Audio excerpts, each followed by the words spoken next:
ಮಹದೇಶ್ವರಂ ಪೊರಲ್ಲಿ ಜನಗಳು ಊಟ ಮಾಡಿ ಮುಗಿತಿದಂಗಿಯ ಮಿಕ್ಕಿರನಿಲ್ಲ ಜನಗಳು ಕವರ್ಗ ಏನ್ ಸಿಕ್ಕುತ್ತಿ ಎಲ್ಲಾಗೂ ತುಂಬಿಸ್ಕೊಂಡು ಹೋಯ್ತವ್ರ. ಇವತ್ತು ನಾವು ನಮ್ಮೂರ್ಲಿ ಮಹದೇಶ್ವರಂ ಪುರ ಇತ್ತು, ಅಲ್ಲಿಗೆ ಬನ್ನೋ. ಇದೇ ನೋಡಿ ಮಹದೇಶ್ವರಂದು ಹೊಸ ದೇವಸ್ಥಾನ ನಮ್ಮ ಊರಲ್ಲಿ ಕಟ್ಟಿರೋದು. ಬೆಳಗ್ಗೆ ಅಷ್ಟೊತ್ತಿಗೆ ಹೋಮ ಮಾಡಿ ಮಹದೇಶ್ವರಂ ಕೊಳಗ ಇಟ್ಟು ಪೂಜೆ ಮಾಡ್ಬಿಟ್ರ. ಇಲ್ಲಿ ನಮ್ ಕರೇಪಣ್ಣವರು ಬರ ಜನಗಳಗ ಊಟನ ರೆಡಿ ಮಾಡ್ತಾವ್ರ. ಹಂಗೆ ನಾವು ಅಲ್ಲೇ ಪಕ್ಕದಲ್ಲಿರೋ ನಮ್ ಸಿದ್ದಾಪುರಿ ದೇವಸ್ಥಾನಕ್ಕೆ ಹೋದ್ವಾ, ನಮ್ ಪೂಜಾರು ಇಲ್ಲಿಗೆ ಬಂದ್ಬಿಟ್ಟಾರ.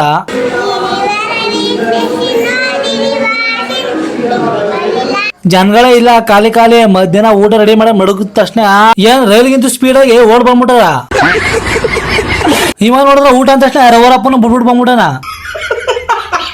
ಕಾಲೇಜಲ್ಲಿ ಸರ್ ಕ್ಲಾಸ್ ಬಿಟ್ಟ ತಕ್ಷಣ ತಕ್ಕ ಇವ್ರು ಓಡ್ ಬಂದ್ರ ಆತಾಗ.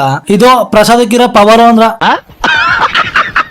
ನಾವೇ ಊಟ ಕುಂತ್ಕೊಂಡು ಅನ್ನ ಸಾರು ಪಾಯಸ ಕಾಳು ತಿನ್ಕೊಂಡು ಇವ್ರು ಊರ್ಲಿ ಜಾಸ್ತಿ ಕಾಣಿಸ್ಕೊಳ್ಳಲ್ಲ. ಈ ತರ ಪ್ರಸಾದ ಕೊಡ್ತಾರ ಅಂದಾಗ ಮಾತ್ರ ಕಾಣಿಸ್ಕೊಳ್ಳೋದು. ವಯಸ್ಸಾಗಿರೋನ್ನ ಹಟ್ಟಿಗ ಬೈಕ್ಲಿ ಬಿಡ್ಬೇಕು ಅಂದ್ಬಿಟ್ಟು ಮಾಡಲೆಲ್ಲ ನೆನ್ಕೊಂಡು ಪಚಿತಿ ಅದೇ. ಲಾಸ್ಟ್ ಅಲ್ಲಿ ಇನ್ನೂ ಸ್ವಲ್ಪ ಮಿಕ್ಕದ ಅಂದ ತಕ್ಷಣ ತಕ್ಕ ನಮ್ ಜನಗಳು ಕವರು ಬೋಸೆ ಏನನ್ ಸಿಕ್ಕುತ್ತ ಕೈಗೆ ಎಲ್ಲಾದ್ರೂ ತುಂಬ್ತಾವ್ರ.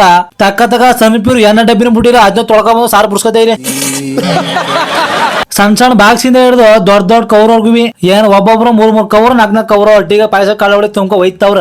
ಎಲ್ಲ ಕವರ್ ತಕೋದ್ರ ನಾವು ಗೊತ್ತಿಲ್ಲ, ನಾವು ಬಕೆಟ್ ತಕೋ ಹೋಯ್ತಾವೆ. ಲಾಸ್ಟ್ ಅಲ್ಲಿ ಎಲ್ಲಾ ಪತ್ರಗಳು ಒಕ್ಕವರು ತೊಳಿತಾವ್ರ. ಇವ್ರಿಗೆ ದೇವ್ರು ಒಳ್ಳೇದ್ ಮಾಡ್ಲಿ. ನಾವು ಬಕೆಟ್ ಇಸ್ಕೊಂಡ್ರೆ ಹಟ್ಟಿಗೆ ಸಾಗಿಸ್ಬೇಕು ಅಂದ್ಬಿಟ್ಟು ಹಟ್ಟಿಗೆ ಹೋಯ್ತಾವೆ ಅಷ್ಟೇ.